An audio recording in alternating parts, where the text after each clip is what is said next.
wabarakatuh. Perkenalkan, nama saya Milda dengan NIM A1H1240012. Mata kuliah Filsafat Pendidikan, dosen pengampu Dr. Siti Rahmaniar Abu Bakar SPD MPD. Kelas B. Di sini saya akan menjelaskan tentang materi Filsafat Pendidikan, yang dimana bab 1 adalah ruang lingkup filsafat ilmu. A. Ilmu sebagai objek kajian filsafat. Pada dasarnya setiap ilmu memiliki dua macam objek, yaitu objek material dan objek formal. Objek material adalah sesuatu yang dijadikan secara penyelidikan, seperti tubuh manusia adalah objek material ilmu kedokteran. Sedangkan adapun objek formal adalah metode untuk memahami objek material tersebut, seperti pendekatan induktif dan deduktif. Lanjut B. Pengertian filsafat ilmu. 1. Filsafat dan hikmah. Filsafat dalam bahasa Inggris yaitu filosofi. Adapun istilah filsafat berasal dari bahasa Yunani, yaitu filosofia, yang terdiri atas dua kata, yaitu philos atau cinta, atau philia atau persahabatan, tertarik kepada, dan sophos atau hikmah, kebijakan, pengetahuan, keterampilan, pengalaman, praktis, inteligensi. Jadi secara etimologi, filsafat berarti cinta kebijaksanaan atau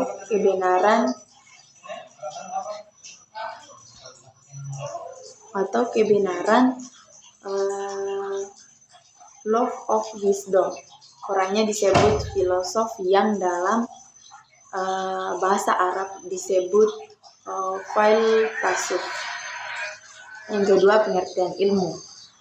Pengertian ilmu yang terdapat dalam Kamus Bahasa Indonesia adalah pengetahuan tentang suatu bidang yang disusun secara garis stem menurut metode-metode tertentu yang dapat digunakan untuk menerangkan gejala-gejala tertentu di bidang pengetahuan.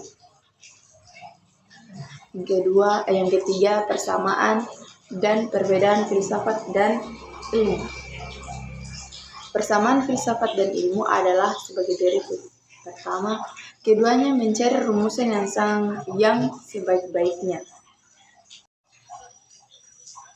menyelidiki objek selengkap-lengkapnya sampai ke akar-akarnya. Yang kedua, keduanya memberikan pengertian mengenai hubungan atau koheran yang ada. Yang ketiga, keduanya hendak memberikan sintesis. Yang keempat, keduanya mempunyai metode dan sistem.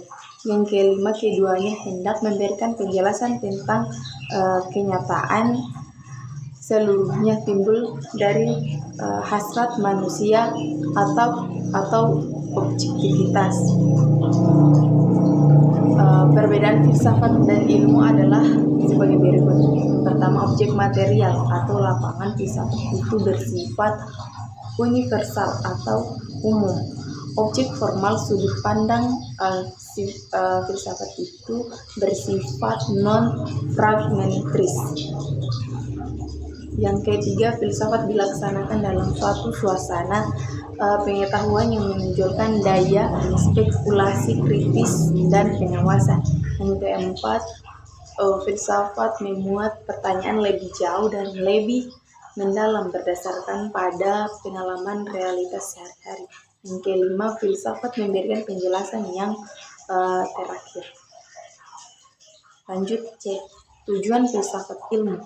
Tujuan filsafat ilmu dibagi menjadi 5. Yang pertama, mendalami unsur-unsur pokok ilmu. Yang kedua, memahami sejarah pertumbuhan. Yang ketiga, menjadi pedoman bagi para dosen dan mahasiswa dalam mendalami studi di perguruan tinggi. Yang keempat, mendorong pada calon ilmuwan. Yang kelima, mempertegas bahwa persoalan sumber dan tujuan antara ilmu dan agama tidak pertentangan. Lanjut bab 2, sejarah perkembangan ilmu. Lanjut A, landasan ilmu pada zaman Yunani. Periode filsafat Yunani merupakan periode sangat penting dalam sejarah peradaban manusia. Karena pada waktu itu terjadi perubahan pola pikir manusia dari mikosentris menjadi logosentris. Pola pikir mitosentris adalah pola pikir masyarakat yang sangat mengandalkan mitos untuk menjelaskan fenomena alam seperti gempa bumi dan pelangi.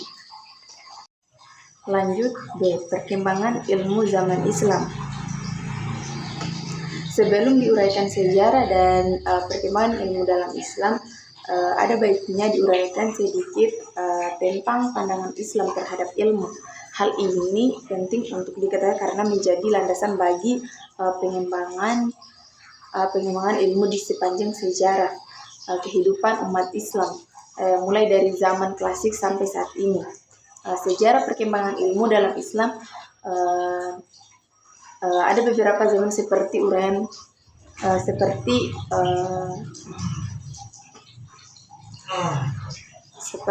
yang pertama, penyampaian ilmu dan filsafat Yunani ke dunia Islam. Yang kedua, perkembangan ilmu pada masa Islam klasik. Yang ketiga, perkembangan ilmu pada masa kejayaan Islam. Yang keempat, masa keruntuhan tradisi keilmuan dalam Islam. Lanjut ke kemajuan ilmu zaman Renaissance dan modern. Yang pertama, masa Renaissance abad ke-15 sampai 16. Renaissance merupakan era sejarah yang penuh kemajuan dan perubahan yang mengandung arti bagi perkembangan ilmu. Yang kedua, zaman modern abad 17 sampai 15 Masehi. Setelah Galileo, Fermat, Pascal dan Kepler berhasil mengembangkan penemuan mereka dalam ilmu, maka pengetahuan yang terpencar-pencar itu jatuh ke tangan dua sarana yang dalam ilmu modern memegang peran yang sangat penting. Lanjut 3. Ilmu yang berbasis rasionalisme dan empirisme. Dengan bertambah majunya alam pikiran manusia dan makin berkembang cara-cara penyelidikan pada zaman modern ini, manusia dapat menjawab banyak pertanyaan tanpa mengarang mitos. Yang keempat, perkembangan filsafat pada zaman modern. Pada zaman modern, filsafat dari berbagai aliran muncul. Pada dasarnya, corak keseluruhan filsafat modern itu mengambil warna pemikiran filsafat Sufisme Yunani, sedikit pengecualian pada ketentuan. Lanjut D, kemajuan ilmu zaman kontemporer. Perkembangan dan kemajuan peradaban manusia tidak bisa dilepaskan dari peran ilmu. Kemajuan ilmu dan teknologi dari masa ke masa adalah ibarat mata rantai yang tidak terputus satu sama lain. Yang dimaksud dengan zaman kontemporer dalam konteks ini adalah era tahun-tahun berakhir yang kita jalani hingga saat sekarang ini. Beberapa contoh perkembangan ilmu kontemporer. Yang pertama, santri, prianti, dan abanga. Yang kedua, teknologi rekayasa genetika. Yang ketiga, teknologi informasi. Yang keempat, teori partikel elementer. Nah, lanjut bab 3, pengetahuan dan ukuran kebenaran. Definisi dan jenis pengetahuan. Secara etimologi, pengetahuan berasal dari kata dalam bahasa Inggris yaitu knowledge. Dalam Encyclopedia of filosofi dijelaskan bahwa definisi pengetahuan adalah kepercayaan yang benar atau knowledge is justified through belief. Lanjut 1. Jenis pengetahuan. Beranjak dari pengetahuan adalah kebenaran, dan kebenaran adalah pengetahuan. Maka di dalam kehidupan manusia dapat memiliki berbagai pengetahuan dan kebenaran. 2. Perbedaan pengetahuan dengan ilmu. Dari sejumlah pengertian yang ada, sering ditemukan kerocokan antara pengertian pengetahuan dan ilmu. Kedua kata tersebut dianggap memiliki persamaan arti, bahwa ilmu dan pengetahuan terkadang dirangkum menjadi kata majemuk yang mengandung arti tersendiri. B. Hakikat dan sumber pengetahuan. Pengetahuan berkembang dari rasa ingin tahu, yang merupakan ciri khas manusia, karena manusia adalah satu-satunya makhluk yang mengembangkan pengetahuan secara sungguh-sungguh. Ada 2 teori untuk mengetahui hakikat pengetahuan itu. Yang pertama, realisme. Teori ini mempunyai pandangan realistis terhadap alam. Pengetahuan menurut realisme adalah gambaran atau kopi yang sebenarnya dari apa yang ada dalam alam nyata atau dari fakta atau hakikat. Yang kedua, idealisme. Ajaran idealisme menegaskan bahwa untuk mendapatkan pengetahuan yang benar-benar sesuai dengan kenyataan adalah mustahil. Yang pertama, hakikat pengetahuan. Pengetahuan pada dasarnya adalah keadaan mental atau mental state. Yang kedua, sumber pengetahuan. Semua orang mengakui memiliki pengetahuan. Pengetahuan yang ada pada kita diperoleh dengan menggunakan berbagai alat yang merupakan sumber pengetahuan tersebut. Dalam hal ini ada beberapa pendapat tentang sumber pengetahuan. Yang pertama, empirisme. Kata ini berasal dari kata Yunani empirikos, artinya pengalaman. Menurut aliran ini, manusia memperoleh pengetahuan melalui pengalamannya. Yang kedua, rasionalisme. Aliran ini menyatakan bahwa akal adalah dasar kepastian pengetahuan. Pengetahuan yang benar diperoleh dan diukur dengan akal. Manusia memperoleh pengetahuan melalui kegiatan menangkap objek. Yang ketiga, intuisi. Menurut Harry Bergson, intuisi adalah hasil dari evaluasi pemahaman yang tertinggi. Kemampuan ini mirip dengan insting, tetapi berbeda dengan kesadaran dan kebebasannya. D. Wahyu. Wahyu adalah pengetahuan yang disampaikan oleh Allah kepada manusia lewat perantaran para nabi. C. Ukuran kebenaran. Secara umum, orang merasa bahwa tujuan pengetahuan adalah untuk mencapai kebenaran. Namun masalahnya tidak hanya sampai di situ saja. Problem kebenaran inilah yang memacu tumbuh dan berkembangnya epistemologi. Ada 3 jenis kebenaran, yaitu kebenaran epistemologi, ontologi, dan sematis.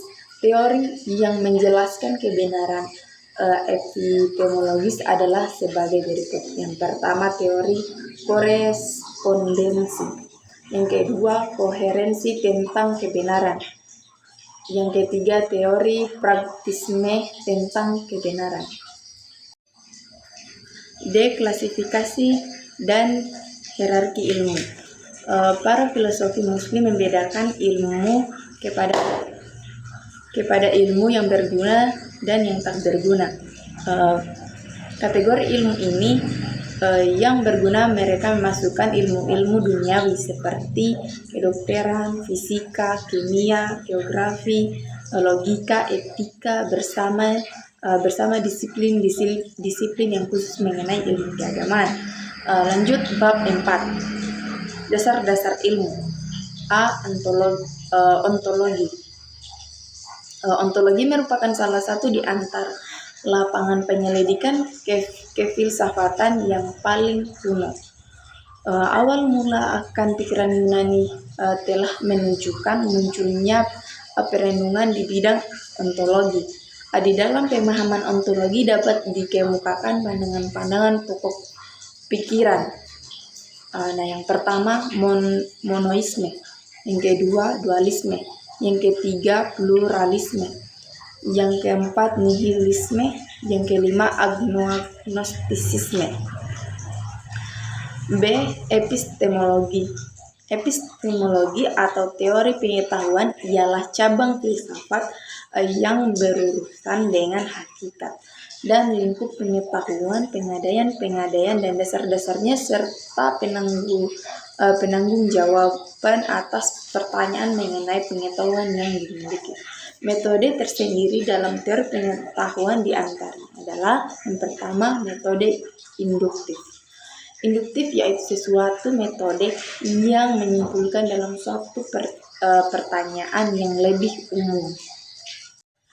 Lanjut, yang kedua metode deduktif. Deduktif ialah suatu metode yang menyimpulkan bahwa data-data empirik diolah lebih lanjut dalam suatu sistem pernyataan yang runtut.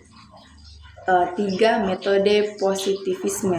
Metode ini dikeluarkan oleh Auguste Comte pada tahun 1798 sampai 1857. Metode ini berpangkal dari apa yang telah diketahui yang faktual yang positif. Yang keempat, metode kontemplatif. Metode ini menyatakan adanya keterbatasan indera dan akal manusia untuk memperoleh pengetahuan sehingga objek yang dihasilkan suatu kemampuan akal yang disebut dengan intuisi. Yang kelima, metode dialektis. Dalam filsafat dialektik mula-mula berarti metode tanya jawab untuk mencapai kejernihan filsafat. Lanjut, C. Aksiologi. Aksiologi berasal dari perkataan aksio Yunani yang berarti nilai dan logos yang berarti teori.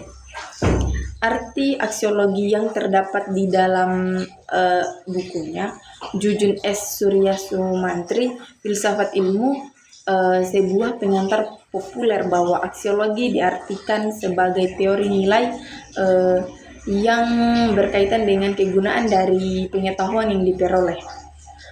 Lanjut, bab 5. Sarana ilmiah. A. Bahasa. Bahasa memegang peran penting dan suatu hal yang lazim dalam hidup dan kehidupan manusia. Kelaziman tersebut membuat manusia jarang memperhatikan bahasa dan menganggapnya sebagai suatu hal yang biasa, seperti bernafas dan berjalan. Padahal bahasa mempunyai pengaruh-pengaruh yang luar biasa dan termaksud yang membedakan manusia dan ciptaan lainnya. Lanjut, 1. Fungsi bahasa. Para pakar telah berselisih pendapat dalam hal fungsi bahasa. Aliran filsafat bahasa dan psikolinguistik melihat fungsi bahasa sebagai sarana untuk menyampaikan pikiran, perasaan, dan emosi. Sedangkan aliran sosiolinguistik berpendapat bahwa fungsi bahasa adalah sarana untuk perubahan masyarakat. Lanjut, kedua, bahasa sebagai sarana berpikir ilmiah. Untuk dapat berpikir ilmiah, seseorang selayaknya menguasai kriteria maupun langkah-langkah dalam kegiatan ilmiah. Dengan menguasai hal tersebut, tujuan yang akan digapai akan terwujud. Lanjut, ketiga, bahasa ilmiah dan bahasa agama. Telah diutarakan sebelumnya, bahasa adalah ilmiah, adalah bahasa yang digunakan dalam kegiatan ilmiah. Berbeda dengan bahasa agama, pengertian mendasar tentang bahasa agama adalah adalah kalam ilahi yang berabadikan ke dalam kitab suci. B. Matematika. Dalam abad ke-20 ini seluruh kehidupan manusia sudah mempengaruhi matematika. Baik matematika ini sangat sederhana, hanya untuk menghitung 1, 2, 3 maupun yang sampai sangat rumit. Misalnya perhitungan antariksa. Lanjut C. Statistik. Yang pertama, pengertian statistik. Pada mulanya kata statistik diartikan sebagai keterangan-keterangan yang dibutuhkan oleh negara dan berguna bagi negara. Secara etimologi, kata statistik berasal dari kata status atau bahasa Latin yang mempunyai persamaan arti dengan kata state atau bahasa Inggris yang dalam bahasa Indonesia diterjemahkan dengan negara. Pada mulanya kata statistik diartikan sebagai kumpulan bahasa keterangan atau data, baik yang terwujud angka atau data kuantitatif, maupun yang tidak terwujud angka atau data kuantitatif yang mempunyai arti penting dan kegunaan yang besar bagi suatu negara. Yang kedua, sejarah perkembangan statistik. Peluang yang merupakan dasar dari teori statistika merupakan konsep baru yang tidak dikenal dalam pemikiran Yunani kuno, Romawi dan bahkan Eropa. Dalam abad pertengahan, teori mengenai kombinasi bilangan sudah terdapat dalam aljabar yang dikembangkan sarjana Muslim, namun bukan dalam lingkup teori peluang. Yang ketiga, hubungan antara sarana ilmiah, bahasa, logika, matematika, dan statistika. Bahasa merupakan alat komunikasi verbal yang dipakai dalam seluruh proses berpikir ilmiah, di mana bahasa merupakan alat berpikir dan alat komunikasi untuk menyampaikan tujuan pikiran tersebut kepada orang lain. Yang keempat, tujuan pengumpulan data statistik. Tujuan pengumpulan data statistik dapat dibagi ke dalam dua golongan besar yang secara kasar dapat dirumuskan sebagai tujuan kegiatan praktis dan kegiatan keilmuan. Kedua tujuan sebenarnya tidak mempunyai perbedaan yang hakiki karena kegiatan keilmuan merupakan dasar dari kegiatan praktis. Lanjut D. Logika. Logika adalah sarana untuk berpikir sistematis, valid dan dapat dipertanggungjawabkan. Karena itu berpikir logis adalah berpikir sesuai aturan-aturan berpikir, seperti setengah tidak boleh lebih besar daripada 1. Aturan-aturan dalam logika yaitu yang pertama, aturan berpikir yang benar. Yang kedua, klasifikasi. Yang ketiga, aturan definisi. Sekian dari video saya. Bila ada salah kata itu dari diri saya sendiri, saya akhiri dengan ucapan wassalamualaikum warahmatullahi wabarakatuh.